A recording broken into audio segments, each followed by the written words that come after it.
ധർമ്മസ്ഥലയിലെ കൊലപാതക പരമ്പര പരാതിയിൽ പ്രത്യേക അന്വേഷണ സംഘത്തിനായി ആവശ്യമുയരുന്നു.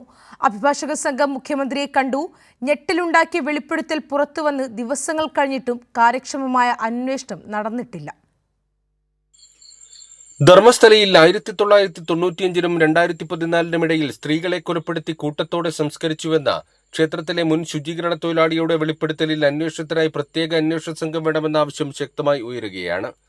ഗുരുതരമായ ആരോപണങ്ങൾ ഉയർന്നിട്ടും സബ് ഇൻസ്പെക്ടർ തലത്തിലുള്ള ഉദ്യോഗസ്ഥരാണ് കേസ് അന്വേഷിക്കുന്നത്.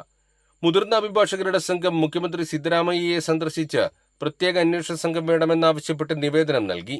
ഫോറൻസിക് പരിശോധന, അതിന്റെ വീഡിയോ ചിത്രീകരണം തുടങ്ങിയ 5 ആവശ്യങ്ങളാണ് സംഘം മുഖ്യമന്ത്രിക്ക് മുന്നിൽ വെച്ചത്. ആരോപണ വിധേയരായവർ വലിയ രാഷ്ട്രീയ സ്വാധീനമുള്ള വ്യക്തികളാണെന്നും അതിനാൽ നിഷ്പക്ഷവും കർശനവുമായ അന്വേഷണം വേണമെന്നുമാണ് ആവശ്യം. താൻ കുഴിച്ചെടുത്തത് എന്ന് അവകാശപ്പെട്ട് അസ്ഥികളുമായി പരാതിക്കാരൻ ഈ മാസം 11-ന് ബെൽത്തങ്ങാടിയിലെ കോടതിയിലെത്തി രഹസ്യമൊഴി നൽകിയിരുന്നു. ഇതിന് പിന്നാലെ കുഴിയെടുത്ത പരിശോധനയുൾപ്പെടെയുള്ള അന്വേഷണം തുടരാൻ കോടതി നിർദ്ദേശിച്ചിരുന്നു. എന്നാൽ ഒരാഴ്ചയായിട്ടും കുഴിച്ചു പരിശോധനയടക്കമുള്ള നടപടികളൊന്നും തുടങ്ങിയിട്ടില്ല. 1995 മുതൽ 2014 വരെ ക്ഷേത്രത്തിൽ ജോലി ചെയ്തിരുന്ന ശുചീകരണ തൊഴിലാളിയാണ് എല്ലാവരെയും ഞെട്ടിച്ച വെളിപ്പെടുത്തൽ നടത്തിയത്. ജൂലൈ 3-നാണ് ധർമ്മസ്ഥല പോലീസ് സ്റ്റേഷനിലെത്തി ഇയാൾ പരാതി നൽകിയത്. ധർമ്മസ്ഥലയിൽ നിന്ന് ഒളിച്ചോടി അയൽ സംസ്ഥാനങ്ങളിൽ വർഷങ്ങളോളം ഒളിവിൽ കഴിഞ്ഞ ശേഷം തിരിച്ചെത്തിയാണ് വെളിപ്പെടുത്തൽ നടത്തിയതെന്നാണ് വിവരം. പരാതിക്കൊപ്പം ആധാർ കാർഡും പഴയ ജീവനക്കാരുടെ ID യും സഹിതം പോലീസിൽ നൽകിയിട്ടുണ്ട്. കൈരളി ന്യൂസ്, മംഗളൂരു.